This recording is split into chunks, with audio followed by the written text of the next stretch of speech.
Hello everyone. तो आज हम एक्सरसाइज 2A का एग्जांपल नंबर 8 सॉल्व करेंगे। तो पहले क्वेश्चन पढ़ते हैं।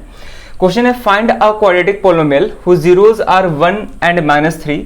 Verify the relation between the coefficients and zeros of the polynomial. ठीक है, तो हमको क्वाड्रेटिक पोलिनोमियल बताना है जिसका जीरोज 1 और 3 है। ठीक है, -3 है। तो 1 और -3 वाले कौन से क्वाड्रेटिक पोलिनोमियल होंगे वही हमको बताने हैं। ठीक है ना। तो हम बताए थे कि अगर जीरोज दिया हो तो कैसे हम क्वाड्रेटिक पोलिनोमियल को फ्रेम करते हैं। उसके लिए एक डायरेक्ट फॉर्मूला होता है जिसका यूज करके हम डायरेक्ट क्वाड्रेटिक पोलिनोमियल बता सकते हैं। ठीक है, तो उस फॉर्मूले में हम देखे थे हमको सम ऑफ जीरोस चाहिए होता है और प्रोडक्ट ऑफ जीरोस चाहिए होता है। तो यहाँ पे दोनों जीरोस दिया गया है तो दोनों जीरोस का हम सम भी निकाल सकते हैं, प्रोडक्ट भी निकाल सकते हैं। ठीक है, तो दोनों जीरोस को पहले हम अल्फा और बीटा मान लेते हैं। अगर नहीं भी मानेंगे तो कोई दिक्कत नहीं है, लेकिन मान लेते हैं अल्फा और बीटा। ठीक है, तो इसका सॉल्यूशन देखते हैं।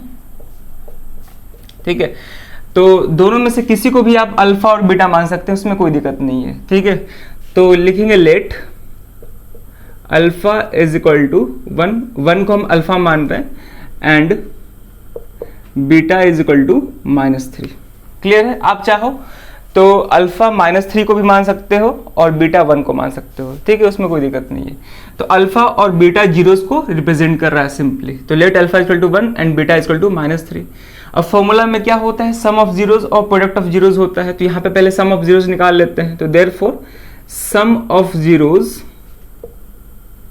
ठीक है, तो सम ऑफ जीरोस का मतलब क्या हो जाएगा, अल्फा प्लस बीटा। तो अल्फा क्या है 1, बीटा क्या है -3। ठीक है, सॉल्व करेंगे इसको तो ये हो जाएगा 1 प्लस इंटू -3 कितना आ गया, -2 आ गया। तो सम ऑफ जीरोस -2 आ रहा है। अब हमको प्रोडक्ट ऑफ जीरोस चाहिए। तो प्रोडक्ट ऑफ जीरोस यानी अल्फा इंटू बीटा। ठीक है, जीरोस क्या है 1 और -3 है, यानी कि 1 इंटू -3।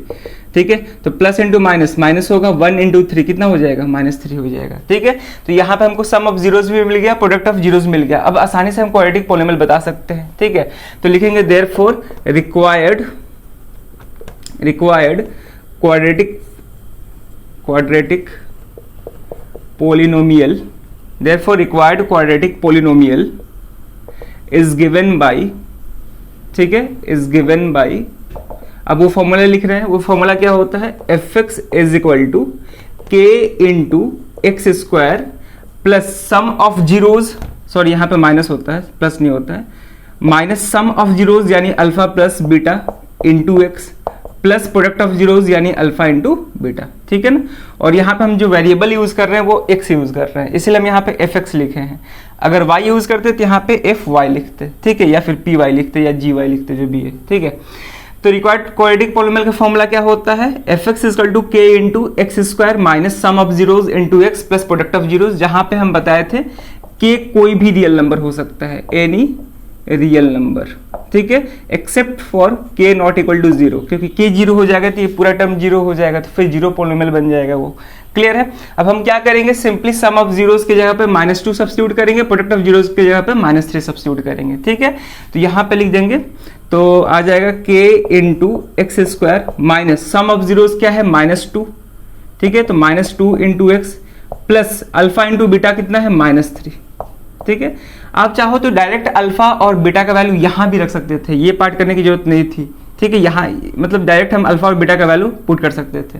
ठीक है, लेकिन ये भी करेंगे तो कोई दिक्कत नहीं है, सम ऑफ जीरोस पहले निकाल लिए फिर प्रोडक्ट ऑफ जीरोस निकाल लिए, तो ऐसे भी कर सकते हैं या फिर डायरेक्ट पुट भी कर सकते हैं, उसमें कोई दिक्कत नहीं है। ठीक है, अब इसको फर्दर सॉल्व करेंगे तो ये हो जाएगा k into x square minus into minus plus 2x हो जाएगा और प्लस इंटू माइनस -3 हो जाएगा। क्लियर है, तो ये मेरा रिक्वायर्ड पोलिनोमियल होगा x स्क्वायर प्लस 2x -3।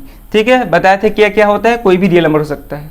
और k क्यों मल्टीप्लाई करते हैं, हम इसको भी बताए थे। k इसलिए मल्टीप्लाई करते हैं कि सेम जीरोस के कई सारे पोलिनोमियल हो सकते हैं, सेम जीरोस के कई सारे पोलिनोमियल हो सकते हैं, और वो कई सारे पोलिनोमियल को रिप्रेजेंट करने के लिए हम k से मल्टीप्लाई करते हैं। क्लियर है। तो ये था इस क्वेश्चन का पहला पार्ट जिसमें हमको क्वाड्रेटिक पोलिनोमियल फाइंड करना था। ठीक है, अब दूसरा पार्ट में बोल रहा है कि verify the relation between the coefficients and zeros of the polynomial. ठीक है, तो कोफिशिएंट और जीरोस के बीच में जो भी रिलेशनशिप होता है उसको भी वेरीफाई करना है। ठीक है, इस क्वेश्चन में करना है। तो दो रिलेशनशिप्स होते हैं, सम ऑफ जीरोस का और प्रोडक्ट ऑफ जीरोस का, तो दोनों को ही वेरीफाई करते हैं। पहले इतना पॉज करके नोट कर ले। अब वेरिफिकेशन देखते हैं, ठीक है ना, वेरिफिकेशन, ठीक है। तो पहला जो रिलेशनशिप था वो था सम ऑफ जीरोस का, क्लियर है। तो पहला जो है वो सम ऑफ जीरोस, ठीक है। तो सम ऑफ जीरोस का मतलब अल्फा प्लस बीटा, और अभी हम ऐड किए थे इन दोनों को, अल्फा प्लस बीटा को ऐड करेंगे, यानी कि 1 प्लस -3 कितना हो जाएगा, तो 1 - 3 हो जाएगा, जो कि -2 के इक्वल होगा, ठीक है ना। इसको हम सॉल्व भी किए थे, 1 प्लस -3 करेंगे तो ये हो जाएगा 1 - 3 यानी कि -2 हो जाएगा, ठीक है। और हम पढ़ें कि जो सम ऑफ जीरोज होता है वो किसके इक्वल आना चाहिए, minus coefficient of x divided by coefficient of x square के इक्वल आना चाहिए। अब चेक करते हैं कि ये जो -2 है वो मतलब -2 जो है वो minus coefficient of x divide by coefficient of x square के इक्वल है कि नहीं है, यानी कि -b/a के इक्वल है कि नहीं है, चेक करते हैं, ठीक है। तो -2 को हम -2/1 लिख सकते हैं, ठीक है। अब देखेंगे ध्यान से, अब जो भी पोलिनोमियल आया है उसमें कोफिशिएंट ऑफ x क्या है, तो कोफिशिएंट ऑफ x है 2 के, ठीक है। कोफिशिएंट ऑफ x क्या है 2 के, divide by coefficient of x square क्या है k है, तो डिवाइड करेंगे कितना आ जाएगा 2 आ गया, ठीक है। और माइनस भी लगाते हैं क्योंकि माइनस कोफिशिएंट ऑफ x होता है ना, तो यहाँ पे माइनस ले लेंगे तो -2 के अपॉन k हो जाएगा, कितना आ गया -2 आ गया, क्लियर है। यानी कि ये जो -2 है वो -b/a के इक्वल है, यानी कि minus coefficient of x divided by coefficient of x square. तो पहला रिलेशनशिप वेरीफाई हो गया, क्लियर है। आप चाहो तो डायरेक्ट यहां से भी कोफिशिएंट बता सकते थे, x स्क्वायर का कोफिशिएंट क्या है 1, x का कोफिशिएंट 2 है, क्लियर है। क्योंकि k तो लास्टली क्या होगा, k कैंसिल हो जा रहा है ना, k क्या हो जा रहा है, कैंसिल हो जा रहा है, तो हम यहां से भी कोफिशिएंट का रिलेशन बता सकते हैं। कोफिशिएंट ऑफ x 2 है, कोफिशिएंट ऑफ x स्क्वायर 1 है, लेकिन हम यहाँ पे k को मल्टीप्लाई करके और अच्छे से समझा दिए, ठीक है। चलिए फिर, तो पहला रिलेशनशिप वेरीफाई हो गया। अब दूसरा क्या है, प्रोडक्ट ऑफ जीरोज का, प्रोडक्ट ऑफ जीरोज यानी अल्फा इंटू बीटा। तो प्रोडक्ट ऑफ जीरोज क्या आ रहा था, यानी कि 1 × -3, 1 × -3 जो कि -3 के इक्वल होगा, क्लियर है। प्रोडक्ट ऑफ जीरोज किसके इक्वल आना चाहिए, constant term divide by coefficient of x square के इक्वल आना चाहिए। चेक करते हैं आ रहा है कि नहीं, तो -3 को -3/1 लिख सकते हैं, ठीक है। तो ये constant term divided by coefficient of x square के इक्वल आना चाहिए, यानी कि c/a के इक्वल आना चाहिए। चेक करते हैं आ रहा है कि नहीं, वेरीफाई करते हैं इसको।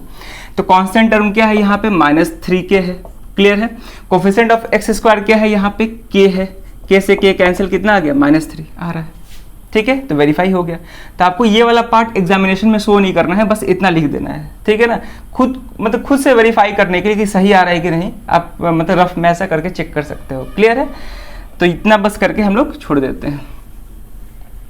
तो दोनों ही रिलेशन वेरीफाइड हो गया, sum of zeros minus coefficient of x divide by coefficient of x square के इक्वल आ रहा है, और product of zeros constant term upon coefficient of x square के इक्वल आ रहा है, ठीक है। आप ये पूरा वर्ड में लिखोगे, यहाँ पे -b/a नहीं लिखोगे, ठीक है। अगर लिखना भी होगा तो इसके आगे लिख देना -b/a, नहीं तो ये पूरा लिखना होगा, ठीक है। इसको भी ये पूरा constant term divide by coefficient of x square लिखना होगा, ठीक है। अगर c/a लिखना चाहते हैं तो इसके आगे लिखेंगे c/a, ठीक है। शॉर्टकट मतलब एग्जामिनेशन में शॉर्टकट यूज नहीं करना चाहिए ज़्यादा, क्लियर। चलिए, तो ये वेरीफाइड हो गया, हेंस वेरीफाइड, बस इतना ही करना था। क्वाड्रेटिक पोलिनोमियल को फाइंड करना था, उसके बाद रिलेशनशिप को, दोनों रिलेशनशिप को वेरीफाई करना था, क्लियर है। तो ये भी क्वेश्चन सीबीएसई बोर्ड 2008 कंपार्टमेंटल में पूछ चुका है, तो इंपॉर्टेंट क्वेश्चन है, और क्वेश्चंस को प्रैक्टिस करते रहिए, ठीक है ना। आरडी समा बुक भी है, एनसीईआरटी एग्जाम्पलर भी है, तो वहाँ से भी आप लोग क्वेश्चंस को प्रैक्टिस कर सकते हैं, क्लियर है। तो चलिए फिर इस वीडियो में ये क्वेश्चन रहेगा, अब मिलते हैं नेक्स्ट वीडियो में नए क्वेश्चन के साथ। Thank you.